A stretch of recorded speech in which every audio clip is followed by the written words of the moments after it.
BBC Nepali सेवाको साँझपखबाट सञ्जय ढकालको नमस्कार। आजको कार्यक्रममा कोरोना संक्रमण फेरि बढ्न थाल्यो, तर पुष मसान्तभित्र लक्षित समूहको 2/3 पूर्ण खोप लगाइसक्ने उद्देश्य 2वटा प्रदेशमा मात्र सफल हुँदै। बागमती र गण्डकी प्रदेशले यो लक्ष्य हासिल गरिसकेका छन् भने बाँकी प्रदेशमा खोप लगाउने कार्यलाई द्रुत गतिमा लैजाउनु पर्ने देखिन्छ। पश्चिमी वायु प्रणालीका कारण फेरि केही दिन देशका अधिकांश भागमा वर्षा हुन सक्ने मौसमविदहरूको पूर्वानुमान। अनि नेपाल सन्दर्भमा माओवादी पार्टीमा महासचिवको दौडमा रहेका जनार्दन शर्मालाई प्रश्न, तपाईँ वर्षमान पुनलाई छाड्न तयार हो? छोड्ने कुरा होइन नि, यहाँ हामी बिचमा सहमति नै नहुने भन्ने प्रश्न पनि छैन। त्यस्तो सहमति र निष्कर्ष नहुँदा विधानको व्यवस्था अनुसार केन्द्रीय कमिटीमा निर्वाचन पनि हुन सक्छ। र अन्तर्राष्ट्रिय प्रसङ्गमा खोप नलाएकाहरूको जीवन अप्ठ्यारो पारिदिने फ्रान्सका राष्ट्रपतिको चेतावनी।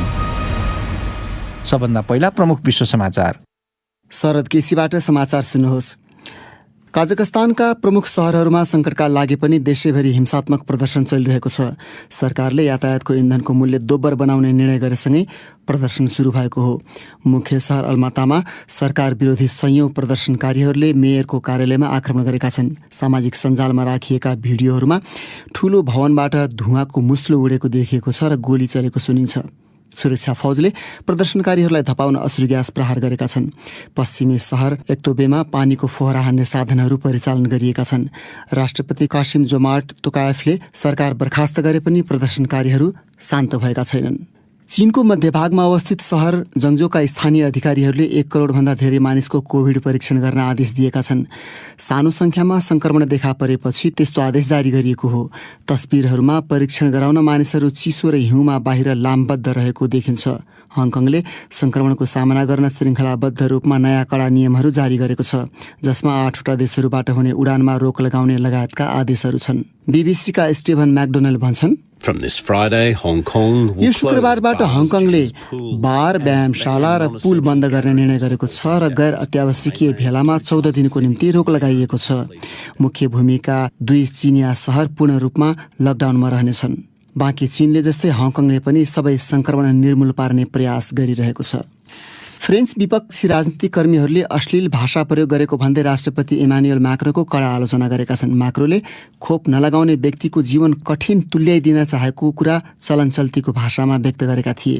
राष्ट्रपतिका दक्षिणपन्थी उम्मेद्वारले फ्रेन्च नागरिकको अपमान गरेको आरोप राष्ट्रपति म्याक्रोमाथि लगाइन्। एक विपक्षी सांसदले म्याक्रोको भाषा घृणित र गैर जिम्मेवार भएको अर्थ्याए। राष्ट्रपतिले खोप अनिवार्य गर्ने कुरा भन्न छाडेका छन्, तर खोप नलगाउनेहरूलाई उनीहरू मनोरञ्जन स्थल र रेस्टुराँहरूमा जान नपाउने कुरा भनिनुपर्ने उनको धारणा छ। तपाईँ बीबीसी नेपाली सेवाको साँझपख सुनिरहनु भएको छ। इथियोपियाको टिग्रे क्षेत्रका स्वास्थ्य कार्यकर्ताहरूले नाकाबन्दीका कारण अस्पतालहरू, औषधि र अन्य महत्त्वपूर्ण आपूर्तिहरूबाट वञ्चित हुँदा बिरामीहरूले ज्यान गुमाइरहेको बताएका छन्। सरकारी फौज र विद्रोही बीच उक्त क्षेत्रमा 1 वर्षभन्दा लामो समयदेखि लडाईँ चलिरहेको छ। उक्त क्षेत्रको सबैभन्दा धेरै सुविधा सम्पन्न मेकाले स्थित डाक्टरहरूले सामग्री र जनशक्तिको अभावले शल्यक्रिया हुन नसकिरहेको बताए। बीबीसीका विल रोस भन्छन्, एउटा अस्पतालका कर्मचारीहरूले जारी गरेको एउटा वक्तव्यमा विद्युतमा भइरहेको नियमित रूपमा कटौती र अक्सिजन आपूर्तिमा रहेको अनियमितताका कारण बालबालिका सहितका बिरामीहरूको ज्यान गइरहेको उल्लेख छ। उनीहरूले इथियोपियाको सरकारद्वारा लगाइएको नाकाबन्दीका कारण मिसिनहरूको मर्मत गर्न पनि असम्भव रहेको बताएका छन्।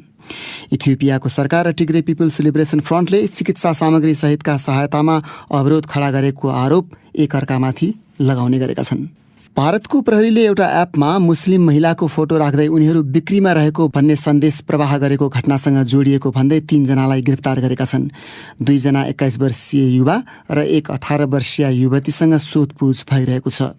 एकजना प्रहरी अधिकृतले ती 3 जना ठूलो समूहका सदस्य रहेको हुन सक्ने र थप पक्राउ पर्ने अपेक्षा गरिएको बताए। सन् 2014मा हिन्दू राष्ट्रवादी भारतीय जनता पार्टी सत्तामा आएता मुस्लिम विरुद्ध घृणा फैलाउने अपराधका घटना भारतमा बढेका छन्। र पाकिस्तानी प्रधानमन्त्री इमरान खानले निर्वाचन आयोगको एउटा बहुप्रतीक्षित प्रतिवेदनमा आफ्नो दल पीटीआईमाथि लगाइएको आरोपको प्रतिरक्षा गरेका छन्। आयोगको प्रतिवेदनमा गैर कानुनी सहायता खानको पार्टीले लिइरहेको उल्लेख छ। विदेशी राष्ट्र र कम्पनीहरूबाट पैसा लिएको र कोषको रकम कम देखाइनुका साथै कैयौं बैंक खाता लुकाइएको आरोप उसमाथि लगाइएको छ। खानले आफ्नो दल मात्र त्यस्तो एक्लो पार्टी भएको बताए, जसले स्वार्थ बाझिएकाहरूसँग सहायता लिएको छैन भन्ने उनको भनाइ छ। यो BBC नेपाली सेवा हो।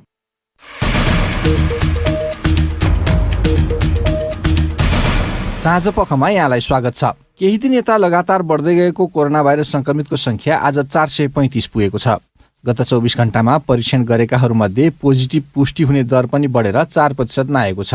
नयाँ ओमिक्रोन भेरिएन्टका कारण अर्को लहर आउनु अगावै बढी बढी खोप लगाइसक्ने दबावमा सरकार रहेका बेला पुस मसान्तभित्र 18 वर्ष माथि उमेर समूहका 2/3 पूर्ण खोप लगाइसक्ने लक्ष्य बागमती र गण्डकी प्रदेशले मात्र भेट्ने देखिएको छ।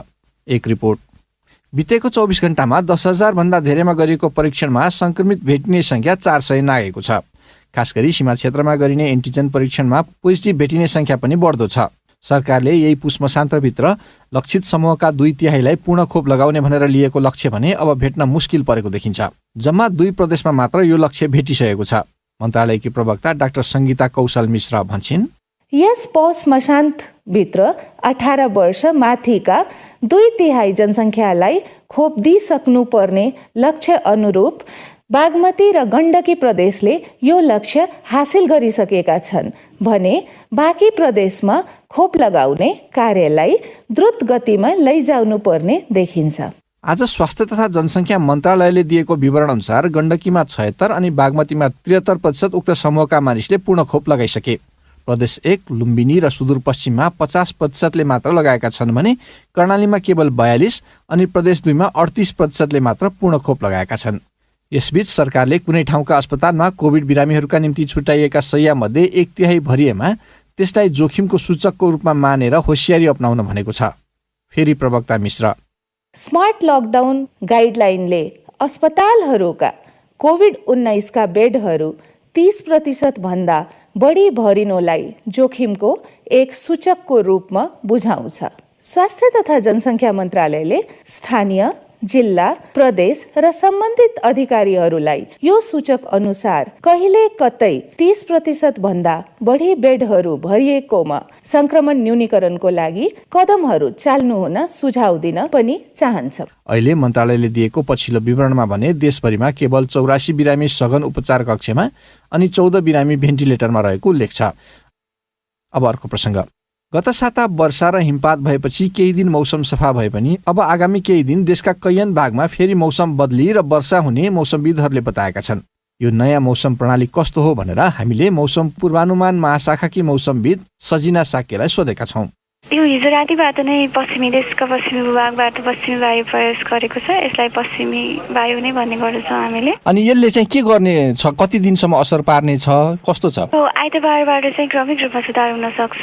आइतबारसम्म पनि देशका केही स्थानमा बदली हुने र वर्षा हुने सम्भावना चाहिँ देखिन्छ। देशका केही स्थानहरूमा विशेष गरी यो पश्चिमी क्षेत्रहरूमा धेरै स्थानहरूमा चाहिँ हल्कादेखि मध्यम हिमपातको सम्भावना रहन्छ। जस्तो साता अगाडि पनि वर्षा भएको थियो काठमाडौँ उपत्यकामा, देशभरि नै पनि त्यो त्यतिकै शक्तिशाली हुनेवाला छ कि कतिको छ? यो शक्तिशाली नै हुन्छ। देशको केही स्थानमा हल्कादेखि मध्यम वर्षा पनि गराउन सक्छ, तर त्यति नै शक्तिशाली हुन्छ हुँदैन चाहिँ आज यहीबाट चाहिँ भन्न गाह्रो नै हुन्छ।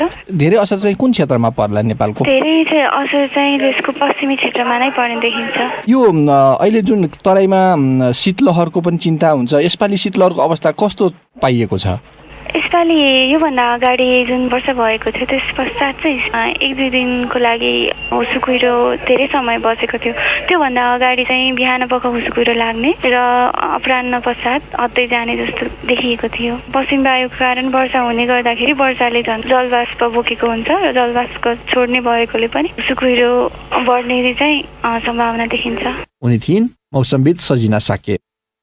अब पालो श्रोता प्रतिक्रियाको। प्रस्तुत गर्दैछन् साथी सृजना श्रेष्ठ र फणिन्द्र दाहाल। नेपालमा कोभिड खोप अभियानलाई तीव्रता दिन सरकारले दैनिक 5 लाख मात्रा लगाउने योजना सार्वजनिक गरेको थियो, तर सर्वसाधारण मानिसहरू खोप लगाउन नआइदिँदा समस्या परेको अधिकारीहरूले बताउने गरेका छन्। खोप कार्यक्रम प्रभावकारी रूपमा सञ्चालन हुन नसक्नुका कारणबारे तपाईको धारणा के छ? कृपया लेख्नुहोस् भनेर हामीले सामाजिक सञ्जालमा राखेको प्रश्नको हामीलाई थुप्रै जवाफ प्राप्त भएका छन्। तीमध्ये केहीलाई हामीले यहाँ समेटेका छौं।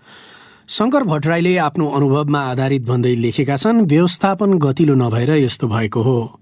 शास्ति धेरै हुन्छ खोप लाउन जानलाई, बरु नलाउने भन्छन् अनि घरमै बस्छन्। छविलाल खनाल भन्छन् खोपको बारेमा सर्वसाधारण जनतालाई प्रशस्त जानकारी दिनु पर्यो। यसको लागि गाउँ गाउँमा सूचना प्रवाह गर्नुपर्छ, सम्बद्ध सबै लागिनुपर्छ, व्यवस्थापन पक्षमा समयमै ध्यान दिनुपर्छ।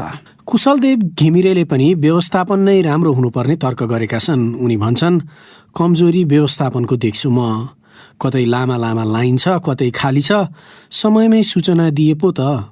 त्यस्तै सञ्चार माध्यमले पनि अलि विश्वसनीय समाचार दिनु पर्यो। अस्ति एक समाचार हेरेर नानीलाई खोप लाउन पाटन अस्पताल गएको ढिला भो रे, भोलि आउनु रे, समयमै सूचना गरे पो त। तसर्थ यो व्यवस्थापकीय समस्या हो, नेतृत्वले सुधार गरून्। खगराज गुरागाई लेख्छन् सरकारमा रहेका दल कहिले मन्त्री विस्तारमा अल्मलिन्छन् त कहिले महाधिवेशनमा अल्मलिन्छन्। अब राष्ट्रिय सभाको निर्वाचनमा अल्मलिने होला, अनि दोष नेपाली नागरिकलाई थोपर्ने। यसैबाट बुझ्न सकिन्छ कि सरकार नागरिकप्रति कति उत्तरदायी छ भन्ने कुरा। यदि साँच्चीकै सरकार उत्तरदायी हो भने हरेक नागरिकले दिएको मतबाट मन्त्री बनेकाहरू र तिनै नागरिकको करबाट पालिएका कर्मचारीहरूले नागरिकलाई खोप लगाउन आएनन् भनेर मिडियाबाजी गर्नुभन्दा फटाफट नागरिकको घर घरमा पुगेर खोप लगाउनु सरकारलाई कसले रोकेको छ र? भोट माग्न आँगन आँगन पुग्न सक्ने सरकारका मन्त्रीहरू खोप लगाउन पुग्न नसक्नु सरकारको लाचारीपन भन्दा अरू के हुन सक्छ र? शिशिर गिरी लेख्छन् जनतामा खोप प्रतिको धारणा नकारात्मक हुनुले सरकारले अपेक्षा गरे अनुसार खोप अभियानलाई तीव्रता दिन सकेको छैन। यसका लागि सरकारले प्रष्ट योजना बनाएर अभियानकै रूपमा खोप कार्यक्रम सञ्चालन गर्नुपर्छ। कमल बडुवाल भन्छन् खोप भएर पनि नागरिक नआउनु यो सहरी क्षेत्रको कुरा होला, दुर्गम बस्तीका नागरिकहरू अवश्य आउँछन्, उनीहरूसम्म खबर नपुगेको होला। सनम खान लेख्छन् खोप कार्यक्रम विद्यालय र कलेज केन्द्रित बनाउँदा थप प्रभावकारी हुने थियो। साथै खोपको प्रभाव, आवश्यकता र महत्त्वको बारेमा टोल टोलमा सचेतना कार्यक्रम राख्दा अझ प्रभावकारी हुने थियो कि कतिपय वृद्ध तथा अन्य व्यक्तिहरूमा खोपबारे नकारात्मक छाप रहेको गाउँ सहरका टोल समाजमा देखियो। अब आजका केही अन्तर्राष्ट्रिय प्रसङ्गहरू। कोरोना भाइरस विरुद्धको खोप नलगाउने व्यक्तिहरूलाई रिस उठाउने खालका काम आफ्नो सरकारले निरन्तर गर्ने चेतावनी फ्रान्सका राष्ट्रपति इमानुएल माक्रोनले दिएपछि उनीमाथि विभाजनकारी र अश्लील भाषा प्रयोग गरेका आरोप लागेका छन्। उनले चलन चल्तीमा प्रयोग गरिने भाषामा आफ्नो कुरा राखेपछि विपक्षीहरूले त्यस्ता शब्दहरूको प्रयोग राष्ट्रपति पदको गरिमासँग मेल नखाने बताएका छन्। बीबीसी विवरणहरूमा आधारित रिपोर्ट सुन्नुहोस् फणिन्द्र दाहालबाट। एउटा स्थानीय पत्रिकासँग कुरा गर्दै माक्रोले खोप नलगाउने व्यक्तिहरूलाई आफूले साँच्चैकै रिस उठाइदिन चाहेको र अन्तिमसम्मै त्यस्तो गरेको गरै गर्ने बताएका थिए। उक्त धारणाका कारण 3 महिनापछि दोस्रो कार्यकालका लागि लड्ने आकांक्षा राखेका माक्रोको विरोध भइरहेको छ। सांसदहरूले खोप नलगाएका व्यक्तिहरूलाई सार्वजनिक जीवनसँग जोडिएका अधिकांश काममा रोक लगाउने एउटा कानूनमाथिको बहसलाई अवरुद्ध तुल्याइदिएका छन्। नेसनल एसेम्ब्लीको सत्र दोस्रो दिन समेत ठप्प पार्ने क्रममा उनीहरूले राष्ट्रपतिले प्रयोग गरेको भाषाबारे कुरा उठाए। उक्त कानून यसै हप्ता हुने मतदानमा अनुमोदित हुने ठानिएको छ, तर यसले खोपको विरोधमा धारणा राख्नेहरूलाई आक्रोशित तुल्याएको छ। कयौं सांसदहरूले आफूहरूले उक्त कानूनका कारण मृत्युदण्डको चेतावनी पाएको बताएका छन्। फ्रान्समा देशको वयस्क जनसङ्ख्याको 90% भन्दा बढीले दुवै मात्रा खोप लगाएका छन्, तर संक्रामक डेल्टा र ओमिक्रोन भेरिएन्टका कारण हाल त्यहाँ महामारी यताकै उच्च दरमा संक्रमण वृद्धि भएका छन्। मंगलबार त्यहाँ 2,71,000 भन्दा बढी नयाँ संक्रमण पुष्टि भएका थिए। उत्तर कोरियाले संदिग्ध बैलिस्टिक क्षेप्यास्त्र परीक्षण गरेको भन्दै जापान र दक्षिण कोरियाले निन्दा गरेका छन्। उक्त क्षेप्यास्त्र 500 किलोमिटर पर जापान र कोरियाली प्रायद्वीप बीचको समुद्रमा खसेको थियो। बीबीसी विवरणहरूमा आधारित एक रिपोर्ट सुनौ सृजना श्रेष्ठबाट। दक्षिण कोरियाको जोइन्ट चिफ अफ स्टाफ जेसीएसले सुरुमा उत्तर कोरियाले समुद्रमा अज्ञात उपकरण प्रक्षेपण गरेको जनाएको थियो। प्रक्षेपणबारे पहिलो पटक विवरण दिने जापानी तटरक्षकहरूले त्यो बलिस्टिक क्षेप्यास्त्र हुन सक्ने बताएका थिए। संयुक्त राष्ट्र संघले उत्तर कोरियालाई बलिस्टिक र परमाणु अस्त्र परीक्षण गर्न प्रतिबन्ध लगाएको छ। दक्षिण कोरियाली र अमेरिकी बुद्धिजीवीहरूले थप विवरणहरूको मिहिन विश्लेषण गरिरहेको भएको जेसीएसले एउटा विज्ञप्तिमा भनेको छ। समाचार संस्था रोयटर्सले उल्लेख गरे अनुसार जापानका रक्षा मन्त्री नोबुओ किसीले सम्भावित बलिस्टिक क्षेप्यास्त्र करिब 500 किलोमिटर उडेको बताएका छन्। उत्तर कोरियाका सर्वोच्च नेता किम जङ अनले कोरियाली प्रायद्वीपमा बढ्दो अस्थिर सैन्य वातावरणबीच प्योङयाङको प्रतिरक्षा क्षमतालाई सुदृढ गर्ने क्रम जारी राख्ने बताएको केही दिनपछि यो घटना भएको हो। उनले उत्तर कोरियाको सत्तारूढ दलको महत्वपूर्ण वार्षिक बैठकमा त्यस्तो टिप्पणी गरेका थिए। जापानका प्रधानमन्त्री फुमियो किसिदाले पछिल्लो परीक्षणलाई अति खेदजनक भएको बताएका छन्। सन् 2021 यता उत्तर कोरियाले पहिलो पटक क्षेप्यास्त्र परीक्षण गरेको बारे पनि उनले टिप्पणी गरे। सन् 2021 देखि उत्तर कोरियाले आफूसँग भएको अस्त्र सुदृढ गर्ने कार्यक्रम सुरु गरेको छ। त्यसलाई त्यहाँको राज्य सञ्चालित सञ्चार माध्यमले नयाँ हाइपरसोनिक क्षेप्यास्त्र, रेलमा आधारित बलिस्टिक क्षेप्यास्त्र र नयाँ लामो दूरीको क्रुज क्षेप्यास्त्र परीक्षणको रूपमा प्रस्तुत गरेको थियो। बलिस्टिक क्षेप्यास्त्रहरू क्रुज क्षेप्यास्त्रहरूभन्दा बढी खतरनाक मानिन्छन् किनभने तिनले अत्याधिक शक्तिशाली विस्फोट भार उठाउन सक्छन्। त्यस्तै ती क्षेप्यास्त्रहरू लामो दूरीसम्म छिटो उड्न सक्छन्। कोरोना भाइरस नियन्त्रणका लागि जारी नाकाबन्दीका कारण प्योङयाङको अर्थतन्त्र अहिले प्रभावित भएको छ। त्यहाँ खाद्यान्न अभाव छ। त्यस्तो परिस्थितिका बावजुद पनि त्यहाँ अस्त्र परीक्षण गरिएको छ। वर्षको अन्त्यमा भएको बैठकमा किम जङ अनले देशले जीवन र मरणबीच महान सङ्घर्ष गरिरहेको बताएका थिए।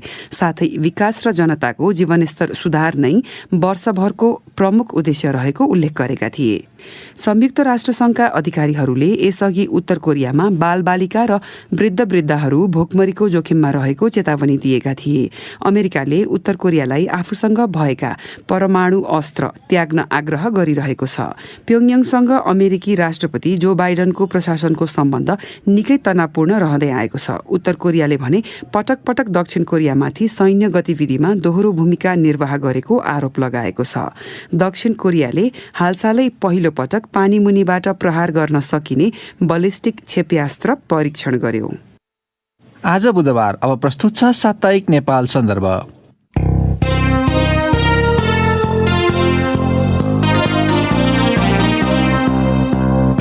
नेपाल सन्दर्भबाट शरद केसीको नमस्कार।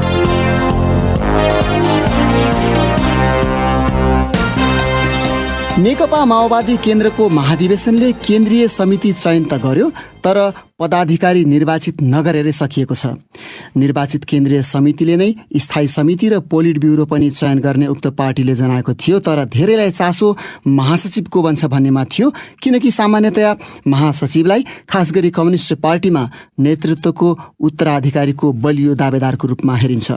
उक्त पदमा खास गरी दुई प्रभावशाली नेताहरू वर्षमान पुन र जनार्दन शर्मा आकांक्षी रहेको भनिएकाले त्यसबारे झनै चासो बढेको पाइन्छ। साप्ताहिक नेपाल सन्दर्भमा आज हामीले अर्थमन्त्री समेत रहेका नेता जनार्दन शर्मासँग कुराकानी गरेका छौँ।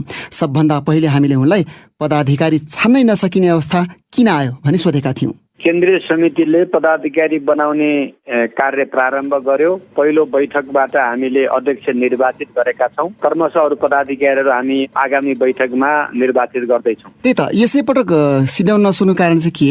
कारण भन्दाखेरि दोस्रो बैठकमा गर्ने भन्ने योजना बनेको कारणले। त्यही त दोस्रो बैठकबाट गर्ने योजना चाहिँ किन बनाउनु पर्यो भनेको? किन बनाउनु पर्यो भने हाम्रो समानुपातिक तर्फबाट पूर्ति हुने केही कोटाहरू बाँकी छ। प्रदेश कमिटीले त्यसको छनौट गर्दैछ। त्यो पूर्ति गरिसकेपछि गराउने भन्ने उद्देश्यबाट यो अलिकति सारिएको। अब दुई तीनवटा प्रश्न गर्दा पनि तपाईँ खुल्नु भएन।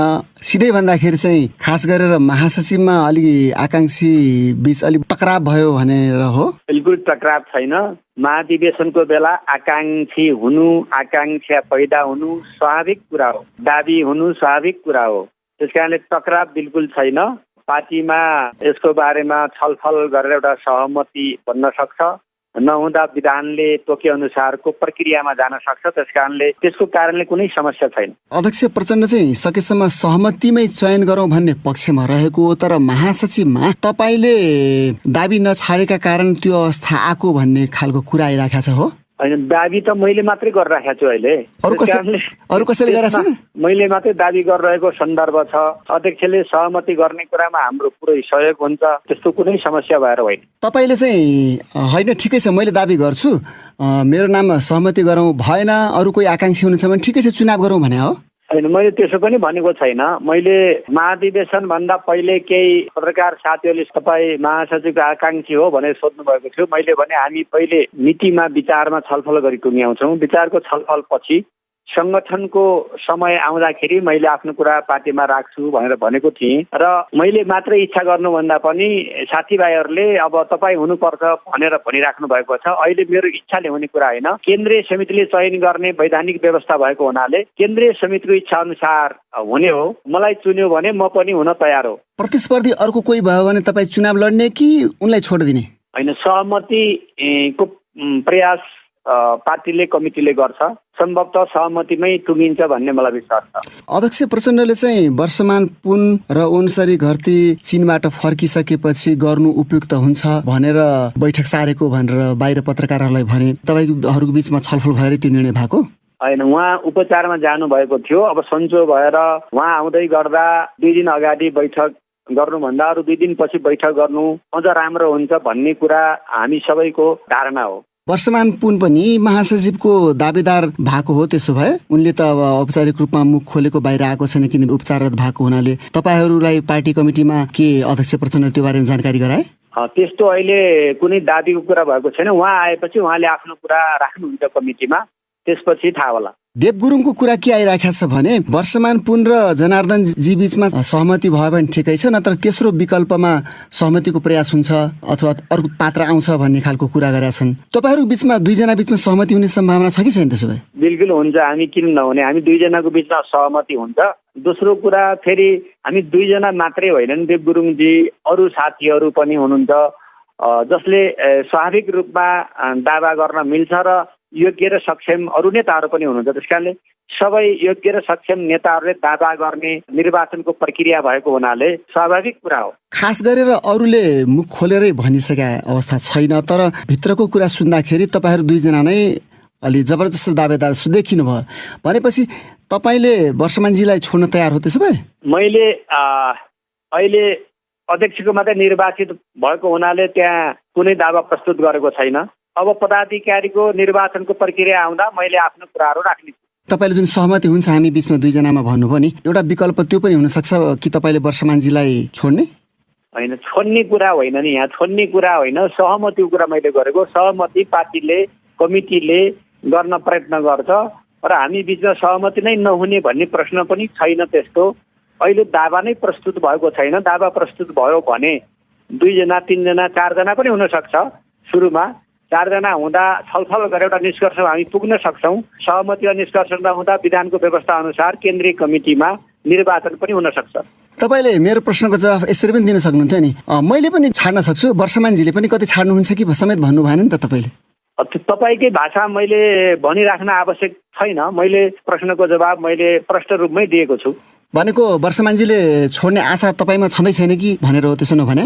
होइन, कुनै साथीले छोड्नुपर्छ छोड्नु हुँदैन मैले भनेको छैन। आउने बैठकमा वरिष्ठ उपाध्यक्ष महासचिव सचिव कोषाध्यक्षको लागि छलफलमा विभिन्न पदहरूमा आकांक्षी आवश्यकताका आधारमा दावाहरू प्रस्तुत हुनेछन्। त्यो भित्र छलफल हुँदा एउटा सहमतिमा टुङ्गो लाउने प्रयत्न हुनेछ।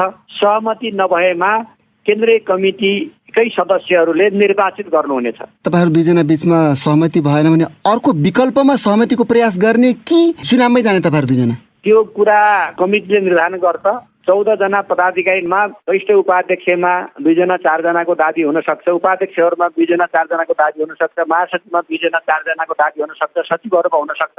त्यसकारण ती सबै दाबीहरूको कमिटीमा छलफल हुन्छ। सहमति भएन, एउटा पदमा 2 जना अथवा 3 जना दावेदार रहे भने विधानको व्यवस्था अनुसार निर्वाचनको प्रक्रिया माध्यमबाट टुङ्ग्याउँछ। खास गरेर महासचिवलाई पार्टीको भावी नेतृत्वको रूपमा अथवा अहिलेको अध्यक्षको उत्तराधिकारीको रूपमा हेरिने भएको हुनाले तपाईँहरू बढी यो पदमा जोड गर्नु भएको? त्यस्तो होइन, संगठनको अलिकति थोरै कार्यकारी भूमिका हो। त्यो अध्यक्षको उत्तराधिकारी महासचिव हुँदैन। वैकल्पिक नेतृत्वको कुरा गर्दाखेरि क्रममा हेर्यो भने वरिष्ठ उपाध्यक्ष र उपाध्यक्षहरूमा नै त्यो व्यक्त हुने भएको हुनाले महासचिव त्योभन्दा मुनिको पद हो। मात्रै संगठन परिचालनको अलिकति थप कार्यकारी भूमिका जस्तो मात्रै हो। वर्षमान पुन्जीले सकेसम्म आफू हुने, नभए जनार्दनजीले अडान छाड्नु भएन भने तेस्रो व्यक्ति खोज्दाखेरि शक्ति बहादुर बस्नेतलाई बनाऊ भनेर सन्देश पठाएको भन्ने खालको कुरा आएको थियो बाहिर सञ्चार माध्यममा। कुरा अब त्यो एउटा प्रचार त कुरा हुने भयो। उहाँ बिरामी अवस्थामा हुनुहुन्थ्यो र उहाँ सन्चो भएर आउँदै हुनुहुन्छ। उहाँ आएपछि उहाँसँग बसेर उहाँले र मैले पनि आफ्नो छलफल संवाद हामी सहज रूपमा गर्छौँ, सिङ्गो कमिटीमा गर्छौँ र अरू साथीहरूसँग पनि गर्छौँ। त्यस कारणले त्यो सन्देश पठाएको भनेर त्यो र्युमरको पछाडि लाग्नुभन्दा पनि उहाँ आउँदै हुनुहुन्छ, उहाँसँग बसेर छलफल गरेर पार्टीलाई कसरी लैजाने भन्ने एउटा समग्र योजना अन्तर्गत हामी अगाडि बढ्छौँ। तपाईँहरूको बिचमा अलिकति राजनीतिक खिचातानी अथवा प्रतिस्पर्धा अलिक ज्यादै पेचिलो बन्यो भनेको सत्य हो? बिल्कुल छैन। हामी सहज सहकार्य गर्दै आएका साथीहरू हौँ। हामी सहज सहकार्य गरेर जाने नै छौँ। अब महाधिवेशन भएको हुनाले अलिअलि समाचार पनि बनाउनु पर्यो। अलिअलि कार्यकर्ताहरूले पनि यो विषयलाई आफ्नो ढङ्गले उठाउने कुराहरू त भए, त्यस कारणले प्रचार भएको हो, त्यस्तो अवस्था होइन। तपाईँहरू दुईजनाको बिचमा उपाध्यक्षतिर अथवा अरू कुनै पदमा गएर एउटा त्यतातिर हुने अनि एउटा महासचिव बन्ने खालको सहमति हुन सक्ने सम्भावना छ कि छैन? मैले अघि नै भनिसकेँ, यस्तो प्रक्रिया हामी आउने बैठकमा सुरु गर्छौँ र त्यहाँ दावाहरू प्रस्तुत हुन्छ।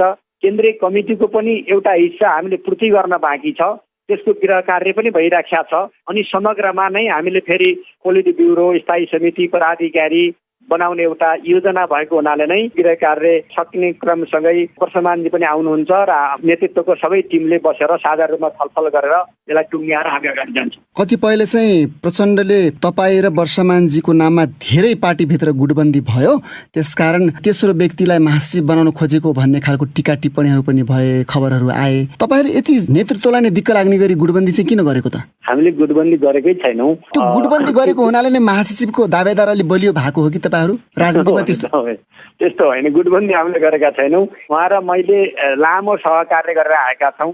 एउटै कमिटीमा धेरै वर्षदेखि सहकार्य गर्दै आएका छौँ, एउटै मोर्चामा लड्दै आएका छौँ। त्यस कारणले सबैभन्दा सौहार्द र राम्रो सहकार्य उहाँको र मेरो नै छ। त्यो एउटा कुरा हो। अब तल कार्यकर्ताहरूले कसैले कसैलाई अलि बढी राम्रो, कसैले कसैलाई अलि बढी राम्रो मान्ने कुरा त्यस्तो त हुनसक्छ, तर त्यस्तो गुटबन्दी भन्ने छैन। अलिअलि कार्यकर्ताहरूले आफ्नो ढङ्गले अलि निकट अलि टाढा हुने खालको कुरा हुन्छ, त्यस्तो गुटबन्दीको कुरा हामीले बिल्कुल गरेका छैन।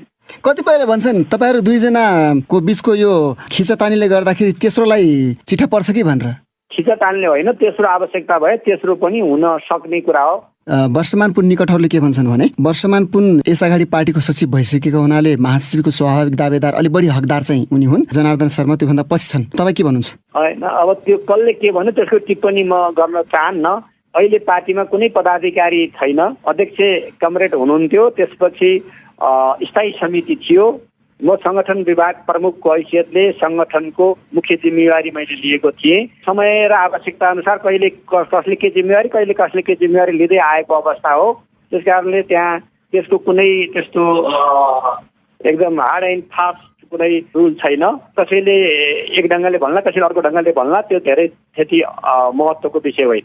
अब अन्त्यमा जनार्दनजी, गुटबन्दीकै प्रसङ्गमा कुरा गर्दाखेरि अहिले पछिल्ला केही दिन यता सञ्चार माध्यमहरूमा नेकपा माओवादी केन्द्रभित्र प्रचण्डको भन्दा पनि जनार्दन शर्माको परिवारको हालिमुहाली भयो अथवा गुटबन्दी दह्रो भयो, परिवारवाद भयो भन्ने खालको टिप्पणीहरू आइरहेका छन् नि। अब यसरी हेर्नुभयो भने विश्वप्रकाश शर्मा पनि शर्मा हुनुहुन्छ, उहाँ पनि मेरो परिवारभित्रकै भनिदिँदाखेरि पनि मलाई खुसी नै लाग्ला। फोटो सहितका नामहरू आए, ती तपाईँका परिवारका सदस्यहरू अथवा नातेदार? अझ धेरै नामहरू छ। तब त्यसरी भन्नुभयो भने देव गुरुङजी पनि मेरो ज्वाइँ पर्नुहुन्छ है, यशोदाजी मेरो छोरी पर्नुहुन्छ, रेखा शर्मा मेरो साली पर्नुहुन्छ, कृष्ण डोज मेरो साडु पर्नुहुन्छ, थुप्रै साथीहरू छ। किनभने हाम्रा आफ्ना सम्बन्धहरू पनि छन्, तर हामी नाता सम्बन्धमा पनि होइन, हामी वैचारिक रूपले जनताको आवश्यकतालाई नेतृत्व गर्ने अर्थमा वैचारिक रूपमा केन्द्रीकृत छौँ। त्यस कारणले नाताको फेरिस्त ल्यायो भने मेरो भन्दा धेरै अरूको होला, तर जुन नाम ल्याइएको छन् ती नामहरू अनुमानमा भरमा नाता जोड दिएर ल्याइएका कुरा हुन्, त्यो पनि तथ्य पनि छैन। उनी थिए माओवादी केन्द्रका नेता अर्थमन्त्री जनार्दन शर्मा। हवस् त, आजका लागि नेपाल सन्दर्भ यति नै। नेपाल सन्दर्भ प्रस्तुत गर्दै थिए साथी शरद केसी।